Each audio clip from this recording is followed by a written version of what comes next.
Welcome back to the most professional StarCraft 2 with the greatest player of all time. In the red, the finisher. It's Serral. Facing off against the much more relatable Terran in the blue, the People's Terran. We have Cure. A best of 3 Terran versus Zerg showdown. And whether you relate more to the best of us or the best of the rest of us, it'd be awesome if you could start things off by smashing that like button. And maybe even subscribing and help me counter the algorithm. And Jimmy, what are we at? 1,597 likes on this video, on this cast, and I'll cast another one. And I'll probably do it anyways, because I don't know what else I'd do with my life. But thank you for watching. Hopefully, you've had a good day so far, and hopefully it's about to get just a little bit better than these early drones and lings. The lings' lot in life, for as long as they live it, is to throw themselves in front of the Reaper bullets for the few seconds until the Queen manages to claw her way out of the hatchery. And, gets a lot of damage on one drone, but Serral already slipped a drone out and took a base at the 9 o'clock position. Cure didn't send the SCV scout out to be extra annoying and block one of those early expansions. So Serral will be able to go about his build about as uncontested as you could hope for. Overlord is driven away, and behind it, Cure already has a third command center nearly halfway done. In fact, I think his command center is only a couple seconds behind the hatchery of Serral. Of course, he's going to have to float it over, but he'll probably have an orbital command by that point. And it's going to be a 3-2-1-1 out of Cure. 3 command centers, 2 barracks, factory, starport. Whatever you can do to get a bunch of dudes with drugs and guns on the other side of the map as quickly as possible, well, that's usually Terran's most favored strategy, and historically accurate as well. Couple more queens on the way. Serral, Zergling speed in a timely fashion as well, not taking any chances. I don't think you cut any corners here against Cure. It's pretty clear, based on the fact that Serral's opponent is not Serral, a macro game is likely favored for Serral. Even Clem, nowadays. It seemed like for a little while he had a bit of an edge. Serral had not yet adapted to those strong mid-game timings, but he's always evolving, and I think Serral has re-established himself as the uncontested king of StarCraft 2. Now, of course, Cure has beaten him before. Cure has beaten pretty much everyone before. He's probably, that's why he's the People's Terran. He's not flashy. His micro is not something you put on the highlight reel, but the sheer amount of units he's willing to send to his death, to their death, is not unique, but the amount of units he manages to replace them with is. His macro is absolutely uncontested, arguably better than Clem's, and it has to be at this level. And that means we're going straight to a macro game. Serral with 52 drones before 5 minutes, and counting. Layer on the way, Baneling Nest.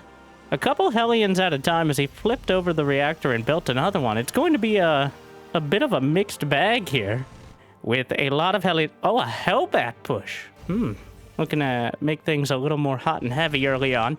So 1 or 2 less medevacs, but a bunch of Hellbats mixed in. This has a lot more punch behind it than the early Marines, though is definitely required to do more damage. If you're going to invest in the armory before any engineering base, you must get something done as soon as possible. So Cure is boosting across the map. Double NG Bay behind. Evolution chambers are going to be a little bit quicker for Serral. He's got 62 drones, and he's pumping out Zerglings. Baneling speed is on the way, but it's not going to be relevant here. What is relevant is letting the Zerglings into your natural. He's going to get a few of the Marines. The SCVs are pulled off the line. And this is going to slow down the push just a bit, but here come the Hellbats, trundling across the map. And the Queens are most of what he has to defend it. The Zerglings dragging back some of the reinforcements, and Brenda, is it getting hot in here? Yes, and now shut up, Susan! Banelings mitigated to start, but the Queens still holding the line. One wanders into the line of fire, and Serral absolutely slaps this down with great prejudice. Hellbat timings have not, especially mid-game Hellbat timings, have not really been the most successful of strategies for quite a while. Really, since Heart of the Swarm. And Cure as is customary, decides to try one out again, and it went about as poorly as it ever could. He killed a grand total of a queen. Technically, he killed some banelings, but does that really count? And now his mules that he just dropped are going to be pulled off the job for at least a time. And they don't really have much time in their very short lives. Burrow on the way. Baneling speed is done, and Serral already has 69 drones, making a very nice baseline economy, especially considering 4th hatchery, plenty of creep moving its way across the map.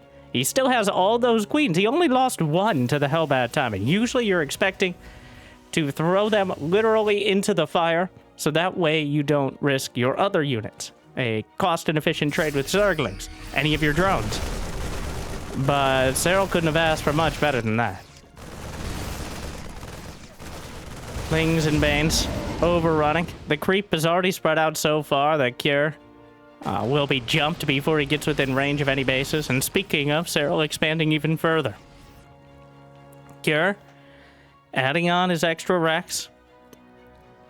He's up to 5, and he's getting a 2nd factory, as well as drilling claws for his Whittle mines. Going to make things much more annoying coming across the map. A single Liberator on the way. Something to maybe keep Serral busy back at home, but he's already got a Hydralisk dead in production. Overlord speed is halfway there. Where's the infestation pit, Serral? That's the only thing we're missing so far. Hydra speed begins, making sure he has the option. And when you're going for Hydras with Lings and Banes, the range upgrade isn't as important because you're not having to shoot over the backs of the roaches. But, and especially if you're dealing with medevacs and you need to maneuver around the map.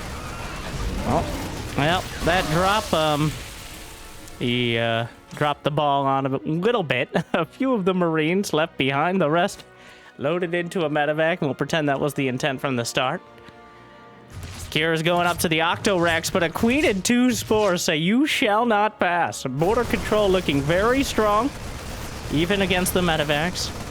And the Terrans will be kept at bay. Serral up 30 supply. Single Liberator going to pop a few of the drones. Serral a little slow on the reaction there. As I don't think he realized... Oh, he's rallying the drones in. Ends up losing 4. So not critical damage, but this will distract Serral for a time.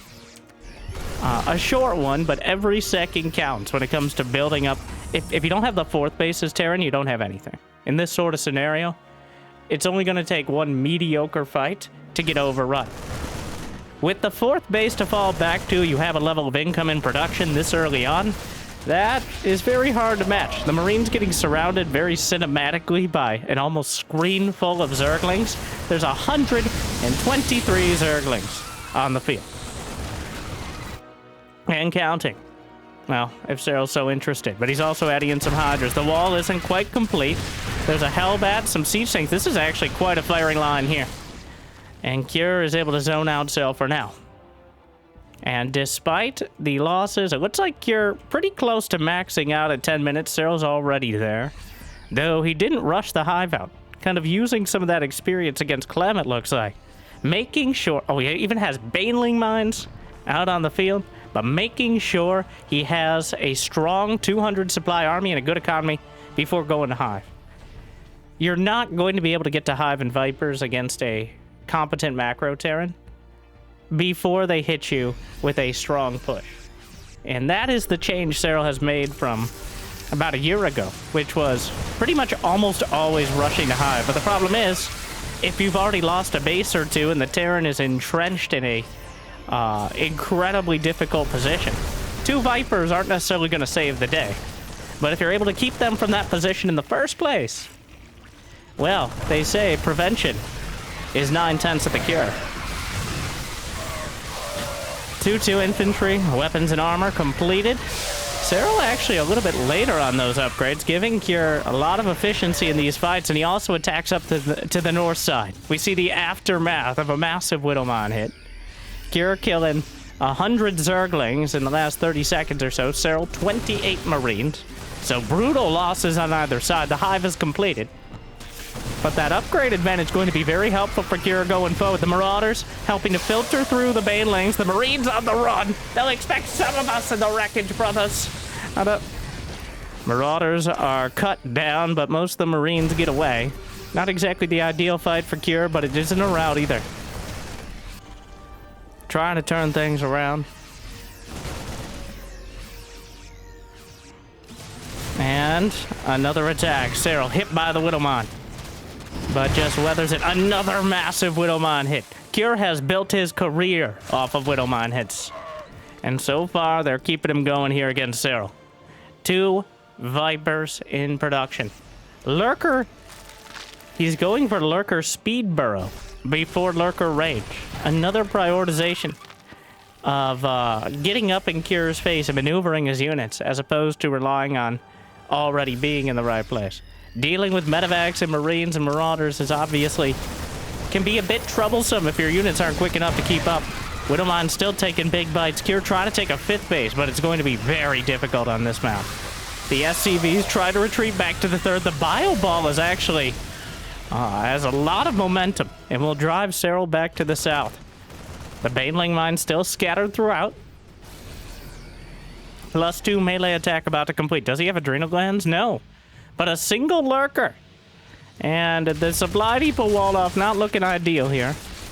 Cure not really in a position. He's building some ghosts, but he's forced to lift his 3rd as he lands his 5th.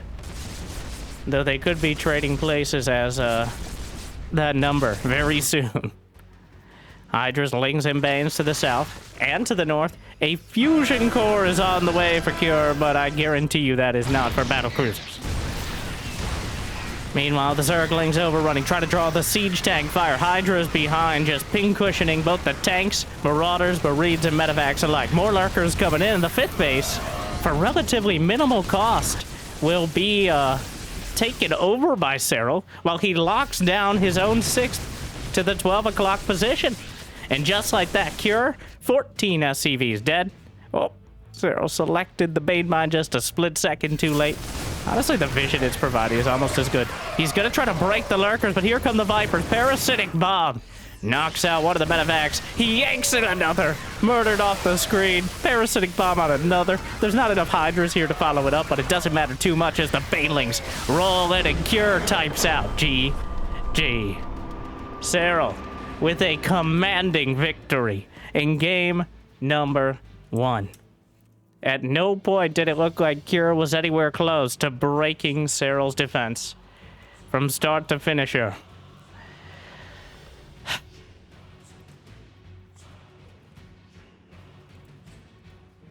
That was a clinic. Serral, ironically against Cure, putting on a clinic on how to deal with the early Terran pressure.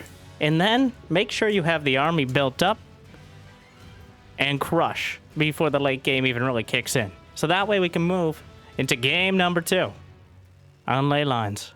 Cure in the top. Yeah, there he goes. Never mind. Cure is sending 1.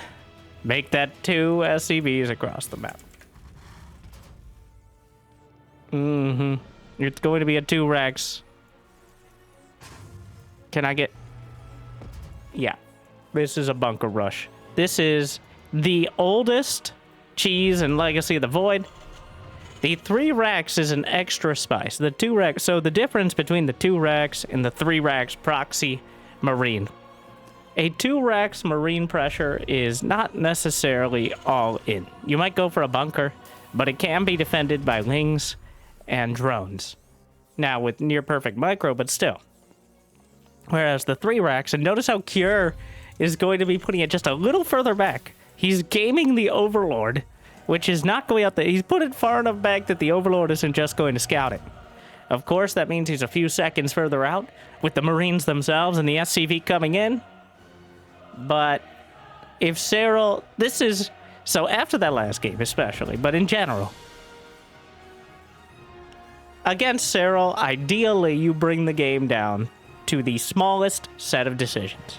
Because as the smartest and provenly most capable player in the world, Serral, the more opportunities you give him to get ahead, the better it's going to go for Serral.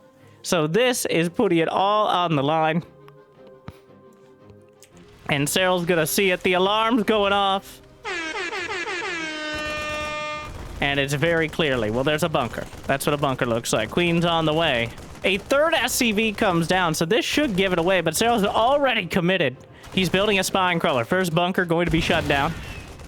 Now, that's not the end of it. Kier puts up another. He's got 3 Marines on the back line now. The drones are still enough. The first Zerglings are picking this. Should be able to take out the bunker. Down goes a drone. Down goes 2. I don't think that was a cancel on the bunker, but the Marine count has now gotten to uncomfortable levels.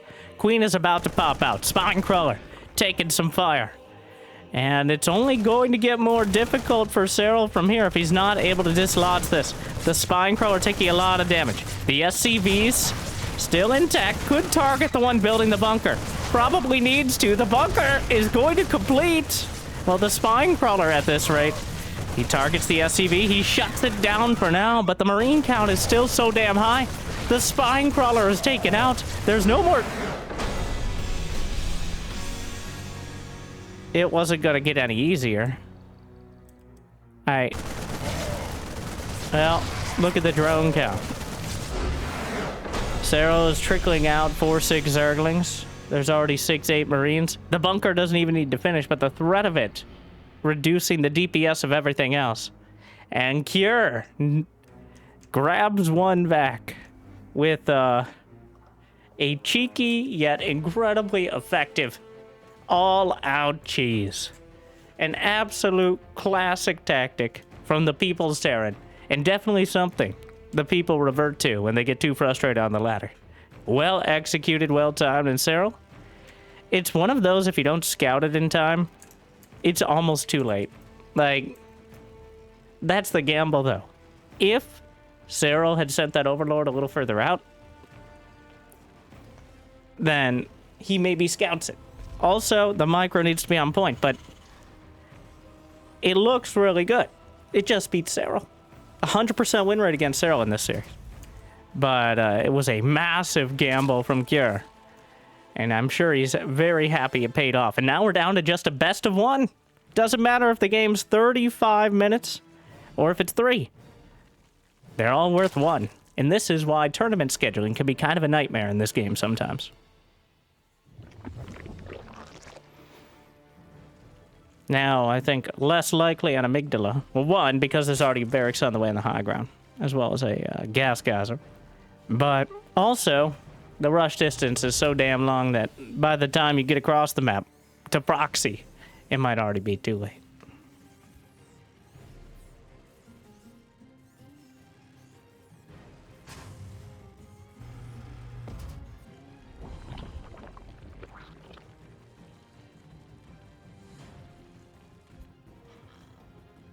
Alright. Well, that should buoy Kier a bit. Though, like, you can't... Obviously, that's not something that's replicable. Or if it is, Serral would be very upset, but... It's not... I don't think it fills you with a lot of confidence that you were able to pull off a 3 racks. Alright? Every other diamond player can pull off a 3 racks and then feel accomplished about it. I'm just saying.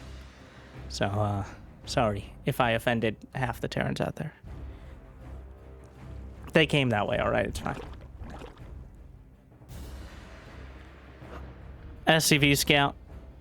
He is going to do the hatchery block with the first SCV as well. The scouting SCV combined with the hatchery block timing.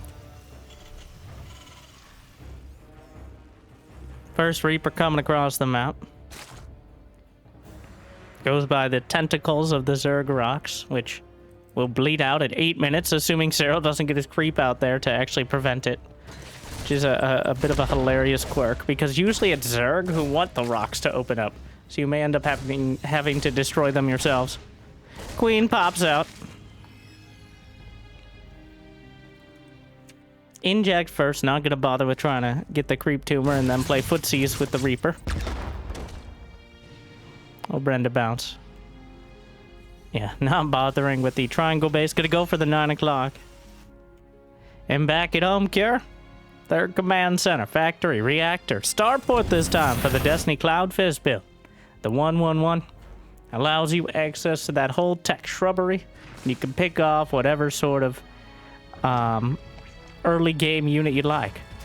though the units almost always you'd like are Hellions and Banshees. Occasionally we'll see the Viking, the Liberator, I'm just going to name them all, the Raven, and the Battlecruiser, or the Medevac.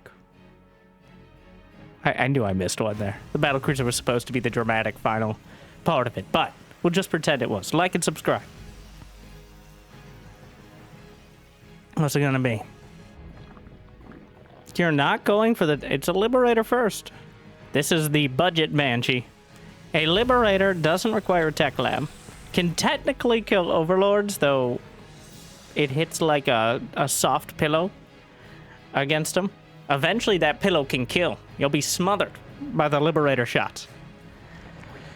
But, you find the right angle, and it becomes almost impossible to dislodge. In fact, maps are designed around the fact that Liberators can effectively invalidate mineral lines by denying a single mineral patch. There's a reason there's this amount of space behind the mineral patches, especially in the main and the natural.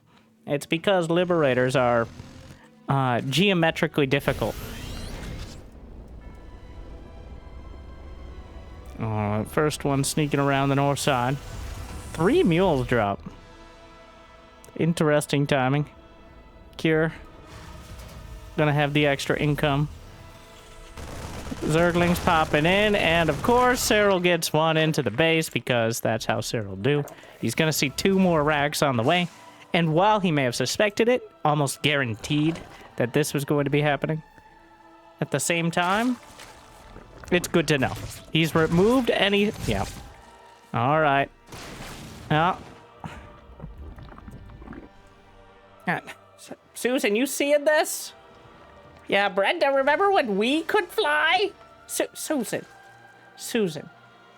We said we wouldn't talk... Not since the war. Alright? We don't need to talk about this again. We've done it in, like, every other video for, like, 10 years. Alright, so this game has been out for longer than Brood War was out before StarCraft 2. At this point, it's ancient history. You didn't have to make me feel old. You are old! I know. Sorry, I blacked out for... Hellions try to dart... Is that... Okay, the Liberator sieging up open space. So this is mostly done so the Liberator doesn't either, 1, get hit by the Sentinel Army hotkey. Notice my phrasing. It was intentional. Or, 2, so that if a queen actually manages to get in range or something, it doesn't get poked to the side, maybe into a Spore Crawler. This is nice of Kira to test his weapons on those Zerg rocks. If I can't kill actual Zerg, I'll kill the archaeological version, which, you know, as long as your constituents back at home believe you, I guess it counts. We killed 2,000 HP of Zerg today. Alright. Okay, Grandpa. Would you like to hear about propane and propane accessory? Oh. 3 more racks on the way. It's the Octo racks out of Cure. That mass marine pressure. We'll see how Serral handles it. This time it is a rush to hive. Only 2 Zerglings have died thus far, though that number... Oh, 1 queen down. Make that 2. And the Marines come sprinting in. Serral blindsided. And this is exactly the danger of going straight to hive as you find yourself with relatively minimal... You don't have enough units to just completely crush a push. So, the thing is here... If 1-1 and Combat Shield were done, this would have been even more one-sided towards Cure. But he had to wait it out a little bit longer, and now doesn't quite have enough units. But he kills off several queens, gets a bunch of Zerglings, and now Serral plummets to a 20 drone lead. He was opening up the rocks down the center.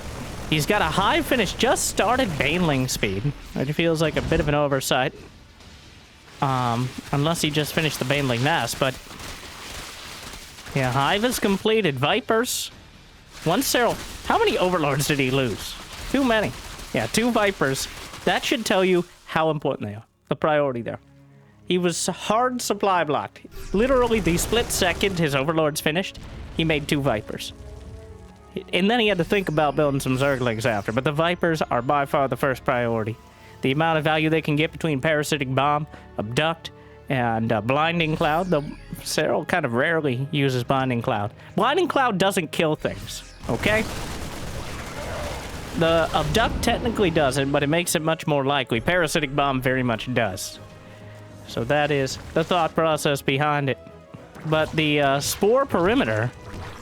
The Sporimeter... No, I don't think we're going to do that one. The Liberator tries to siege up, but the Queen brings it down before it can fire a shot. Adrenal Glands on the way. 2-2 is going to be much further along for Cure. And he's got 106 to 104 army supply right now. So Cure has the maxed out Terran army, or is about to. Whereas Serral is still trying to bring all his tech together. He did finish Baneling Speed. He's also got plenty on the field. He's got full energy Vipers. I don't think Cure is quite setting up for the army that's coming through the north side. And here comes the Vipers with Blinding Cloud. Cure doesn't have the upgrades yet. Blinding Cloud on the tanks and the bio, the back line. And oh my, the Banelings rolling through, gunned down by a lot of the Marines and Marauders. This isn't a total rout out of Serral. One siege tank survives. In fact, Cure, a little out of position for the start of the fight. But he had... the entire fight happened off a creep. He had the siege tank set up. And Serral doesn't connect with the Baneling, so Cure's momentum will continue forward. 2-2 upgrades about to complete. Meanwhile, Kite's back. I said that about Blinding Cloud. Immediately, Serral has only used Blinding Cloud. Another one as well as he looks to overrun the siege tanks. And Cure is dug too deep and dug too greedily. Now Serral is coming. Though Cure can get out. He'll be okay for now. The medevacs are nearly out of energy. Serral at 84 drones still. Full production still. Upgrades completing. He's going to have an equal number at 2-2. Cure has more of the same. He's building a couple Vikings to maybe help against the Vipers. But now Serral has consolidated his army. Roach, Ravager, Zergling, Baneling, and is chasing Cure across the map. A double drop comes in. He may be able to snipe the hatchery before the Banelings roll around. Parasitic Bomb, Banelings, woo! Doing a lot of damage. Medevac's quarantined, but he kills the hatchery. So, some real oh my. He's dropping out at the very edge. There's no great options there. He's gonna try to find some. The Spore Crawlers are really limiting. Another Spore's moving up. He jiggles the Marines into the medevac. Another hatchery will be canceled. Serral having to put out fires.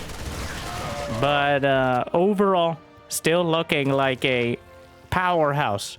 No, the Queen! No!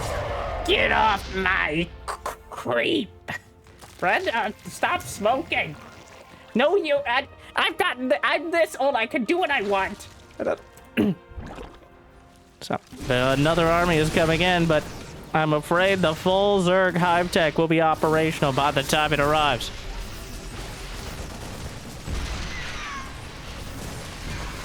Vipers with near full energy, though a couple Vikings actually knock out one of them. The two Vikings making a huge difference. And this is much more like the Cure push that we're used to seeing. That kind of long-winded tank pressure that there just seems to be about 20% too much to deal with at any time. The SCVs were trying to transfer, but they let them in. Oh no, here come the Banelings. That's a lot of damage. 16 SCVs dead. Reinforcements cut off. And there's not enough of them to stop the Banelings from crashing into the... Yeah, go tell your friends what happened here. Let the Zerglings finish them off. And it's all coming undone. Serral knows he can't fight the army head on, so just goes around. And there's nothing to stop him from getting into the natural. He's going for the fourth base as well. That's the main orbital command. The main army will now try to fight. Cure has to get something done soon. He technically has more army supply at the moment, but he's down to 22 SCVs. Serral has overrun every single base. And there's no base in the main, so I'm not counting. Serral may actually deny +3 armor. The Zerglings kill the engineering bay. And Cure... Oh, more Blinding Clouds. He was really proving me wrong on that Blinding Cloud idea. the blinding clouds, forcing some of the bio in. Cure still with a lot of army supply. Cannot be underestimated on the field here. Serral does need to crush this army, or it might carry its way through to a incredibly unlikely but not impossible victory. Those Zergling cocoons tanking hundreds of shots. 3-3 is done. Serral almost finishes. He can't repair the engineering bay. He's out of money. Or at least he was when he was trying to. He finishes +3 weapons. But at what cost? The NG bay will burn. More SCVs will be taken out. I'm not sure what Cure is trying to accomplish. I'm not entirely confident he is either. Another orbital. Oh my. Oh, it just gets ripped to shreds. It just dies. And Cure has fallen completely apart. Blinding cloud after blinding cloud. Maybe why you can't see it. But GG. Serral with a decisive 2-1 victory. Wow. And that brings us to our bonus game of Serral versus Krystianer. Now, Protoss versus... Now, Serral, it's 2-1. We gotta load this game up, Jimmy. 2-1 doesn't sound like a decisive victory, but when the only victory is Serral losing to a proxy Rags bunker, I'm pretty comfortable calling it a decisive victory. And even then, kind of surprising he just crumbled to it, but still. But this game was sent by Serral himself from his stream as a highlight, Zerg versus Protoss. And I'm always intimidated by many of the pro players who are able to play at an exponentially higher level than me while speaking English, their second or third or fifth language, more eloquently. But I'll take what I can, which is replays from the very best. So like and subscribe. And I know there are some alternative strategies used in this one. Krystianer, one of the top Protoss who still hasn't had that breakout performance he's looking for, has beaten Serral before. Not just on the ladder, but I think lacking the consistency. That's always the struggle. I think there are probably 50 players who at some point or another have looked like, maybe not the next Serral, but the next Max Packs or the next Clam. But rarely are they able to maintain that level under the immense amount of pressure it is, either in offline tournaments or even just playing against players like Serral or Clem. So, now Cure, I think that was just a matter of, well, Serral has adapted to the mid-game Terran style, and Cure has barely adapted his style in 10 years. So, the proxy Rex is a cheeky, strong, but isolated move.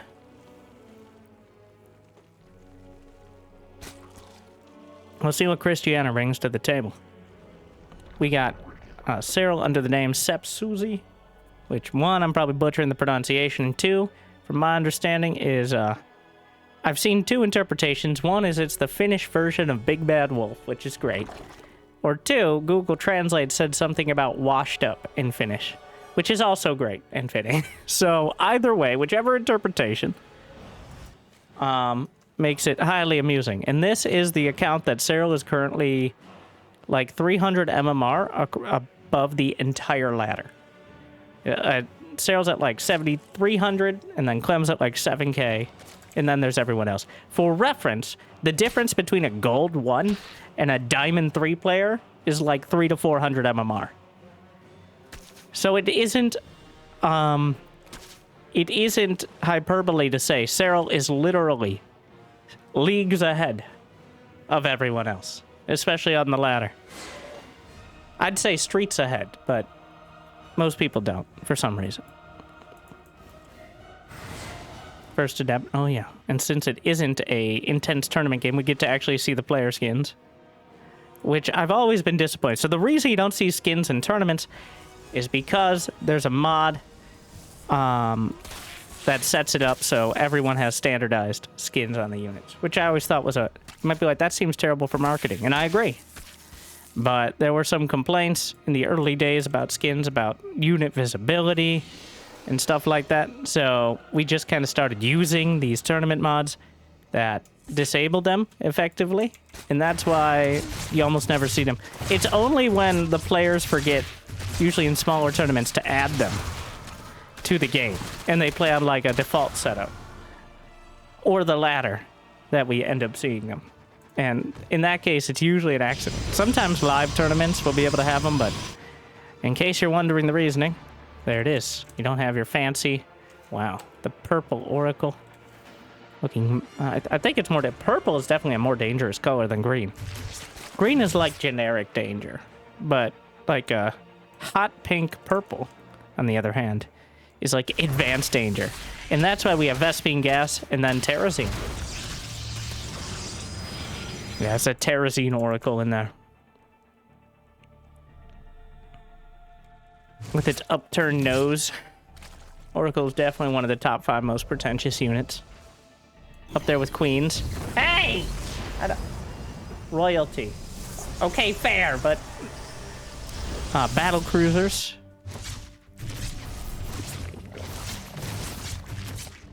I'll have to think on the rest. Right. Oracle comes in, knocks out a couple drones, but the Queens drive it away. A Warp Prism. Archon drop. Alright. An old build, but it certainly checks out. One of the most committed yet. It's high risk, high reward. Sort of Protoss strategy. Most Protoss just go with the more consistent Blinking +1, which is low risk, medium to high reward. But Archon drop can potentially win the game almost on its own. Can easily kill the entirety of the Zerg army without losing any units. Now, I don't think that's going to happen here, but it is possible. You just simply can't do that, even with like Glaved Adepts or Blink Stalkers. It's because of the untouchability. Oh, he was trying to warp in the Archons, but the Zerglings know about it. He's going to bring the Oracle by. Use it to protect the merging Archons. That's an interesting animation on those. No, come here. Alright, and here we go. Now Serral's very aware of what's happening, considering he was able to shut it down to start.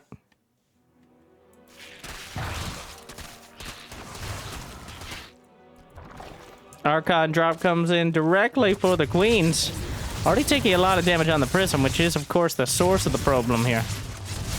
One Queen. Still intact. War Prism now in the yellow. In the orange. And it's not going to go back up. Not going to be able to hire any SCVs to repair.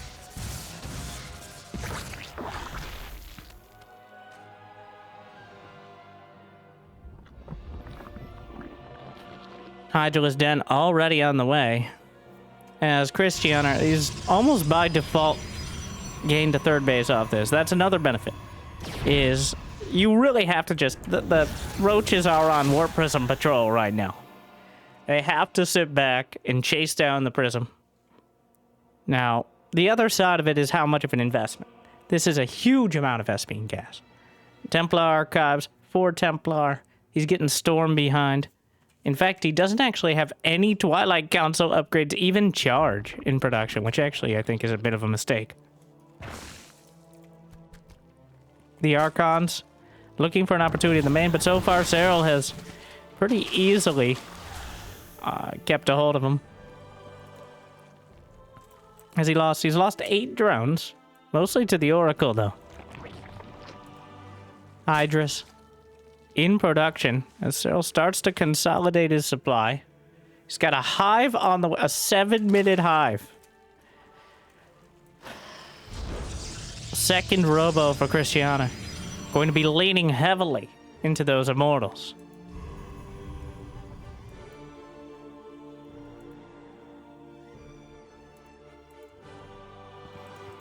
Got a lurker den as well, so it's going to be a rush up to the mass lurker. A strong option against any ground army, but Krystianer is building like the best anti-lurker army you can have. At least on the ground. You've got, oh, the warp prism. But the Hydras are on the field. Serral has boxed out the prism and the Archon inside. So while he hasn't been able to do a counterattack, really, he also hasn't been slowed down much economically. 80 drones, 4 bases, Hive about to complete, Lurker Den almost there. It certainly feels like this is where he'd want to be either way.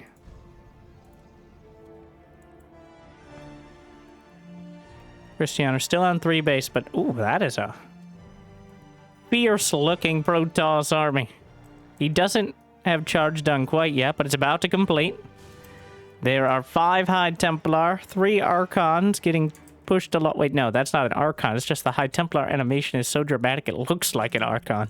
It's kind of crazy. But Serral just gets in.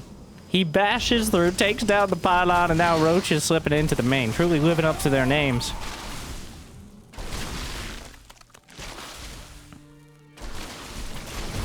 Zealots cutting through. And for now, well, this is just buying time. Serral knows he's a bit vulnerable to that initial storm pressure.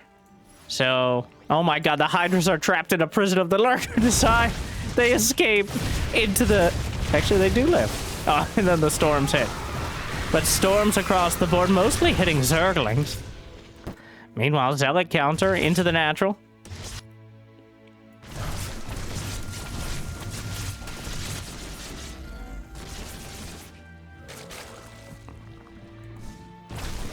Gotta kill several of the drones in the main. Lurker range is now completed. Contrast this with against Cure. Against the Terran army going for Lurker burrow speed first. But the range here, just to be able to keep the Immortals and Archons as far away as possible, will prompt a fleet beacon out of Krystianer as he calls to the Sky Toss for aid. He's working on a 4th base, but he was pretty committed to hitting this 3 base timing. Unfortunately, Serral had more than enough to defend. And now there's 13 Lurkers on the field, 10 Immortals, 5 High Templar, 4 Archons. That is a formidable force. And Serral has the answer for now. And the Sperimeter. One more knitting needle might be enough to take it out. The Langs finding a few probes, transferring to the 4th base.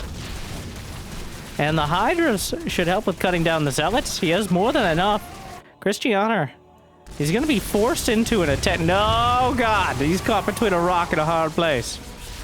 Meanwhile, Serral cuts off an Immortal. He's going to cut down the Nexus. Oh, the recall is canceled. Oh, no. It's a disaster. The Prism almost targets it down. Another wave of Zealots might be enough to eventually clean this up, but Serral definitely got everything he needed and more. He dragged the army back when he was most vulnerable. He cut down the 4th base. The 4th base is required to maintain this. Sure, there are Tempests on the way, but Serral just showing his comfortable dismantling of one of the most difficult to dismantle unit compositions in the entire game. He still hasn't beat the army itself, though. There is a wave of Lurkers throwing spines out, but again, Serral sends out a legion of Zerglings, and they get jammed into a corner, a little off target, but the 4th base will be shut down again. Small Zealot counterattack. Hydras will poke it down before they realize that they even exist. And a couple of Hydras already damaging a Tempest. Krystianer clearly feeling the pressure. A single Lurker cancels a base to the north.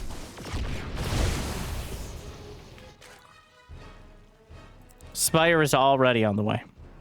Serral putting on a clinic right now. How to stop Sky Toss before it even starts. Just these relatively small moves with reverberating consequences. Unfortunate Oracle yeets the rest forward and knocks it out of the sky. It gets a revelation, so at least has that going for it. But the main army's moving in, where this map is quite difficult to take any of those outlying bases. It has to be this location for Krystianer. If he can't take this, he's not going to take anything at all. That lurker still exists. The Zerglings, the Warp Prism is spotting in the airspace up there. But Serral just... He's gonna surround... The Zerglings melted by storm. The Archon wades into some more. He's making his Spire great again now. Adrenal Glands on the way. +3 ranged attack as well.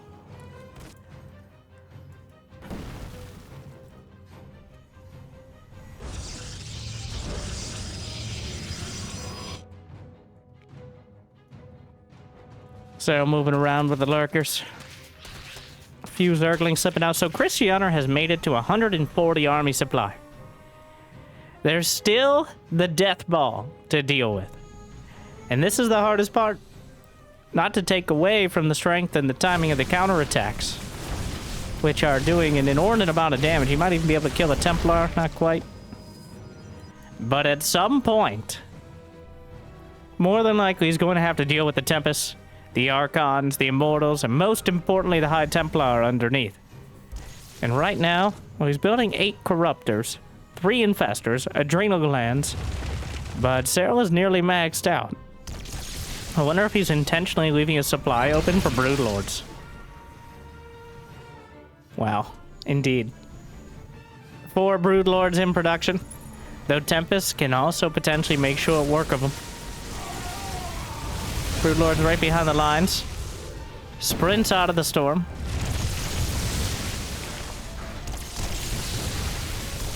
Immortals, Archons, Templar. Hydra's trying to move in, trying to draw out as many storms as he can, but Krystianer's making real progress here. The Broodlords have arrived, more storms. And as the Tempest count grows, it gets harder and harder to hold this position with the lurkers. Another one popped.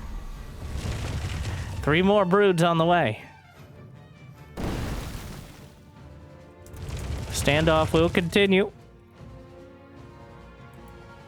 Still, the 4th base finally taken from Krystianer, keeping an army up to the north side to prevent the counterattacks. So he's got new life here when it comes to income. +1 shields on the way. Serral has +3 ranged attack and +1 Carapace, though Carapace upgrades don't matter much against the storm. They aren't that helpful against Tempest either, to be honest. Mothership has arrived. The lurkers will reposition to the north side. There's enough of them to be a real contest here. Will Krystianer recall? Lurkers are really making issue of this. The Overseers and the ability to pick off the Observer could make the difference. The Templar have to be microed away. The Hydra's in an awkward spot. So far, no storms used. He just goes for the Archons and reveals the army up to the north side, so Serral will move into position. But where? Up to the north to defend. There's still the death ball to deal with. Serral has technically lost more resources, including 1,700 more gas. And if he's not able to take any of the center bases, eventually, Krystianer can win.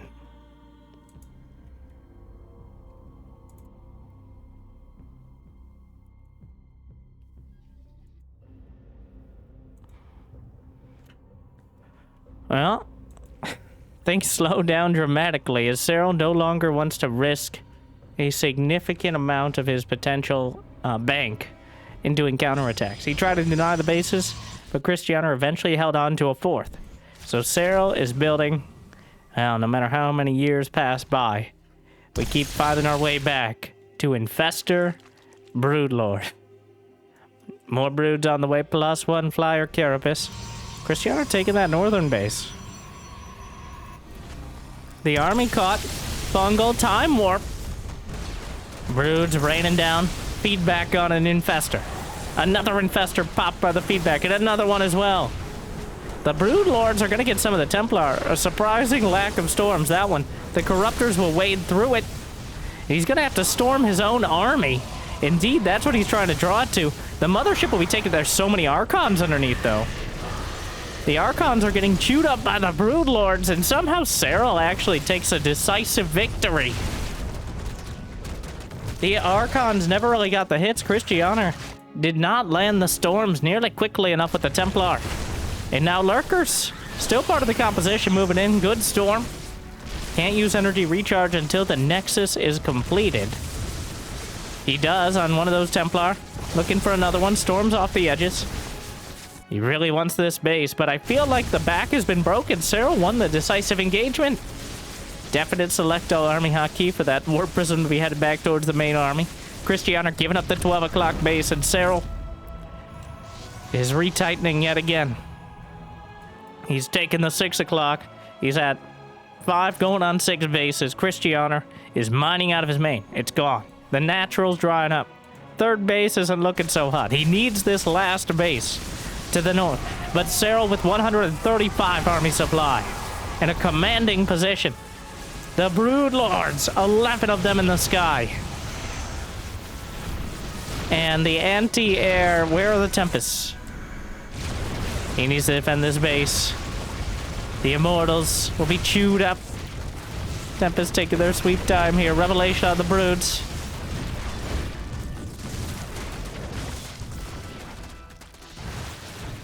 He will have vision, but the Fungals can zone out. And if he holds down the Tempest for long enough, then the Corruptors can easily clear him out of the sky. Another... The Corruptors are more than enough. And Serral again, taking that late game unit composition and just piece by piece pulling away until there's nothing left but victory. Wow, he makes it look so easy. It's upsetting sometimes. Krystianer, one of the top, had 5 at the very outside, 10 Protoss. And Serral just rips him apart. So, between Cure and Krystianer showing that Serral still has quite a command over Zerg at every stage of the game. And seems to only be getting better. Well, hopefully you enjoyed. Thank you to Pig for putting on Pigsty 5, which, what our first games were from. You can find a link in the description, Jimmy. And otherwise, I hope I made your day just a little bit better. Thank you if you got the means and motivation for checking out Patreon or YouTube membership. But I hear liking and subscribing is still free, at least for now. Thank you to our Mule Tier patrons for bringing in those extra minerals. Big Jiggy, Door, Mario, random guy in the chat, and Suit. And otherwise, glad you still enjoy. Thank you for watching. Make sure autoplay is on the right video. It helps out. And otherwise, stop saying that. I'll see you next time. Good luck. Have fun. Stay chill.